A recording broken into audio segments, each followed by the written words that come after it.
인면수심의 파렴치범입니다. 최영중이라고 하는 시의원의 통신 내역을 경찰이 압수수색 신청했다고 합니다. 그런데 검찰이 반려했다고 합니다. 사건을 수사했던 수사관도 자기가 이런 관련된 사건을 굉장히 수년째 했는데 이런 방식의 별건이라고 하면서 영장을 기각한 걸 처음 봤답니다. 7월 1일부터 시연했던 사람이 자기 증거자료를 거기다가 갖다 놓겠습니까? 저희 불구속영장 신청 사유에 보면 현재의 중대성, 재범 우려, 증거인멸, 보주 우려 다 포함되어 있습니다. 본인 기본 입장은 미성년자인 줄 몰랐다. 상대 여성이 아마 수사기관에 제보를 하고 문제를 삼았던 일이 되고 있다면 그 여성이 이제 어떤 의도로 이렇게 하고 있는 건지. 김진모 방협위원장 공사장 출신 2015년 12월부터 2017년 6월까지 서울 남부지검장으로 근무했습니다. 김지혜 차장검사는 2015년 2월부터 2018년 2월까지 서울 남부지검 평검사로 근무했습니다. 두 사람의 근무가 같습니다. 검사가 보안 수사권을 가지면 피해자의 편을 들 것이다. 천만의 말씀이에요. 검사는 항상 강자, 가진 자, 권력을 쥐고 흔드는 자의 편이 절대 약자의 편을 든 적이 없어요. 부산 돌려차기 사건도 마찬가지입니다. 이게 핀퐁의 진짜 원인입니다. 여러분, 국민의힘 청주시의회 의원의 미성년자 성매수 사건 알고 계시죠? 이름이 최영중이라는 자인데요. 12살짜리 중학교 1학년 여중생을 담배 사주겠다는 등의 말로 꿰어 3차례에 걸쳐 의제 강간하고 나체 사진을 촬영해 보내라고 요구하는 등 성착취물을 제작한 혐의로 경찰 수사를 받고 있습니다. 의제 강간이란 만 13살 미만의 미성년자의 경우 성관계 동의가 있었다 하더라도 강간으로 간주한다는 말입니다. 인면수심의 파렴치범입니다. 그런데 경찰이 신청한 영장에 검찰이 딴지를 겁니다. 압수수색 영장은 한 차례 반려한 뒤 겨우 청구해졌고 통신영장과 구속영장은 청구를 거부했습니다. 이 사실을 처음 알린 사람은 국회 법제사법위원회 위원장인 서영교 더불어민주당 의원입니다. 이 최영중이라고 하는 시의원의 통신 내역을 경찰이 압수수색 신청했다고 합니다. 그런데 검찰이 반려했다고 합니다. 그 검사들과 이 김진모, 최영중은 어떤 관계가 있는지 의혹을 제기하지 않을 수가 없습니다. 그러자 청주지검이 반박성 해명 자료를 냅니다. 압수영장을 한 차례 반려한 이유는 압수장소 특정, 범죄 사실 구체화 등이 필요해서였고 통신영장의 경우 별건 수사여서 기각했다는 내용입니다. 경찰이 신청한 통신영장은 피의자 최영중의 최근 1년 통화 기록입니다. 2026년 7월부터 2025년 7월까지인데요. 통신기록은 보존기한이 1년이어서 1년이 지나면 삭제됩니다. 1년이 지난 통신기록은 압수 대상이 될 수 없죠. 존재하지 않으니까요. 그런데 검찰은 최영중의 범죄 시점이 2024년 10월부터 2025년 5월까지이므로 그 이후 통신 내역은 별건 범죄 사실에 대한 모색적 탐색적 영장 신청이라고 밝혔습니다. 별건 수사의 귀재인 검찰이 별건을 이렇게 엄밀하게 해석하는 경우는 난생 처음 봅니다. 더구나 최영중은 채팅 앱을 통해 피해 여중생을 만났는데요. 2025년 10월까지 카카오톡으로 연락을 주고받으며 다른 친구를 데려오면 돈을 더 주겠다고 했다고 합니다. 여자가 있을 가능성이 큰 겁니다. 그런데 검찰은 경찰의 여죄 수사를 별건 수사로 정의하고 영장을 막았습니다. 검찰 논리대로라면 최영중의 통신 기록을 들여다볼 수가 없습니다. 별건이 아니려면 범죄 시점과 동일해야 하는데 모두 1년이 지났으니까요. 최영중을 봐주려고 작정하지 않고선 이럴 수 없는 일입니다. 누구를 소개해주면 소개비를 얼마를 주겠다까지 나옵니다. 그런 것은 아동 성착취, 아동 성매매에 대한 구체적인 증거가 명확하게 객관적인 증거가 영장 청구에 다 들어있었던 것이거든요. 그런데 그것을 별건, 그러니까 다른 피해자가 특정되지 않았다는 취지로 기각을 했단 말이에요. 경찰에서 이런 사건들을 수사할 때 수사 매뉴얼에 이런 내용이 있습니다. 아동 청소년의 성을 사는 행위와 관련된 수사 매뉴얼인데 해당 피해자를 대상으로 한 여러 가지를 하고 그것 이외에 본건 외에 추가 피해자가 있었는지도 최대한 확인. 이게 기본입니다. 네. 이게 기본 수사 방식이기 때문에 이 사건을 수사했던 수사관도 자기가 이런 관련된 사건을 굉장히 수년째 했는데 이런 방식의 별건이라고 하면서 영장을 기각한 걸 처음 봤답니다. 매우 이례적으로 기각한 것이에요. 압수수색 영장을 한 차례 반려한 것도 이해가 가지 않습니다. 검찰이 해명 자료에서 말하는 압수 장소 특정이 사실은 시의원 사무실을 압색 대상에 포함하지 않아서였다고 합니다. 7월 1일 그러니까 7월 1일부터 시연했던 사람이 자기 증거자료를 거기다가 갖다 놓겠습니까? 당연히 얘 주거지와 직장 거기다가 압수수색을 해야죠. 근데 시의원 그걸 첨부 안 했다 그래서 그걸 기각을 시켰다는 거 아닙니까? 그 기각을 위한 사유를 갖다가 일부러 아주 열심히 찾은 거지 이 실체적 진실을 밝히기 위해서 검사가 노력했다고는 저는 전혀 보이지 않습니다. 장관희 교수도 분노하셔야 됩니다. 정말 시의원 사무실 압색이 필요하다고 판단했다면 경찰에 전화 한 통 걸어 추가하라고 말하면 됩니다. 이런 게 바로 보안수사 요구입니다. 그런데 검찰은 그냥 기각해버립니다. 그러는 동안 나흘의 시간이 흘렀습니다. 피의자에게 시간을 벌어준 겁니다. 검찰은 지난 15일 경찰이 신청한 구속영장도 반려하겠다고 했고 결국 경찰이 신청을 취소한 것으로 드러났습니다. 그래놓고 반려 사유에 대해 변명하기 시작하는데 말이 계속 바뀝니다. 금방 구속영장에 대해서 자해 우려? 이거 외에는 소명된 게 없다고 말씀하셨는데 그렇습니까? 그렇지 않습니다, 위원장님. 저희 그 구속영장 신청 사유에 보면은 범죄의 중대성, 재범 우려, 증거인멸, 도주 우려 등이 다 포함되어 있습니다. 국회 법사위는 22일 청주지검을 항의 방문했는데요. 이 자리에서 청주지검은 처음에 경찰이 신청한 구속영장이 표지만 왔다고 말했다고 합니다. 처음에는 이 표지만 왔다고 들었습니다. 금방 말씀하신 것처럼 저희가 같이 들었어요. 아무것도 없이 왔다. 두 번째는 그럴 리가 없는데 우리가 들은 게 있는데 그랬더니 자살의 우려, 자해의 우려 이게 있다. 그것만 달랑 있다는 겁니다. 한 줄. 근데 지금 말씀처럼 저희가 또다시 그 다음에 파악하니까 지금 국수본에서 말씀하신 것처럼 범죄의 중대성, 증거인멸의 우려, 재범의 우려, 주소지의 불분명 등 거기에다 붙여는 자해의 우려 이런 부분이 같이 들어있다는 겁니다. 저희가 오늘 가서 듣고서는 달랑고 한 줄이 있다고만 계속 들었는데 그래서 저희가 그런가 하고 또 왔어요. 와서 보고 받고서는 그게 아니라는 걸 듣고 정말 너무 기가 막혔습니다. 국회 법사위원들이 다녀간 뒤 김지혜 청주지검 차장검사는 기자들을 불러 긴급 간담회를 열었는데요. 이 자리에선 경찰이 신청한 구속영장에 증거인멸과 도주 우려 등이 적혀 있었다고 인정합니다. 국민을 대표하는 국회의원을 상대로 대놓고 거짓말을 한 겁니다. 증거인멸과 도주 우려가 있다고 구속영장에 적긴 했으나 어떤 이유에서 구속이 필요한지는 적지 않았고 피의자의 자살이 우려되는 이유도 전혀 적혀 있지 않았다는 겁니다. 그러면서 압수수색이 진행되던 지난 15일 경찰 다른 팀이 구속영장을 신청했다. 통상 압수물을 분석한 뒤 이를 토대로 구속영장을 신청하는데 이를 이상하게 여긴 담당 검사가 경찰에 전화하니 접수 취소하겠다고 한 것이라는 겁니다. 그렇다면 대체 왜 국회의원들을 속인 겁니까? 국민을 우롱한 것 아닙니까? 이러니 국민이 검찰을 믿지 못하는 것 아닙니까? 검찰이 이렇게까지 뭔가를 숨기려 하는 데는 이유가 있는 것 아닐까요? 여러분, 앞서 보여드린 서영교 법사위원장 기자회견에서 나온 김진모라는 이름 기억하시나요? 이명박 정부 대통령실 민정비서관, 대검찰청 기조부장, 서울 남부지검장을 지낸 잘 나가던 검사 출신입니다. 며칠 전까지 국민의힘 청주시 서원구 당협위원장이었는데요. 최영중을 공천한 책임을 지고 사퇴했습니다. 그런데 그 며칠 전까지 최영중을 적극 비호하면서 2차 가해성 발언을 늘어놓았습니다.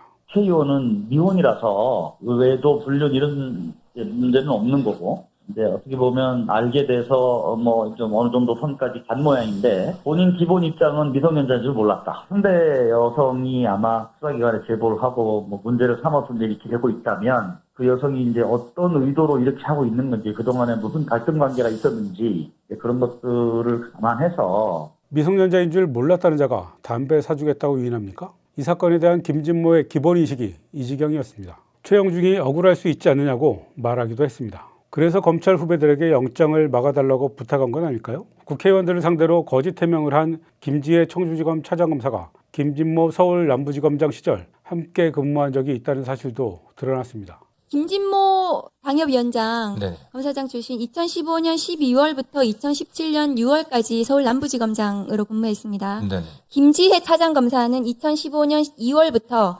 2018년 2월까지 서울 남부지검 평검사로 근무했습니다. 두 사람의 근무가 같습니다.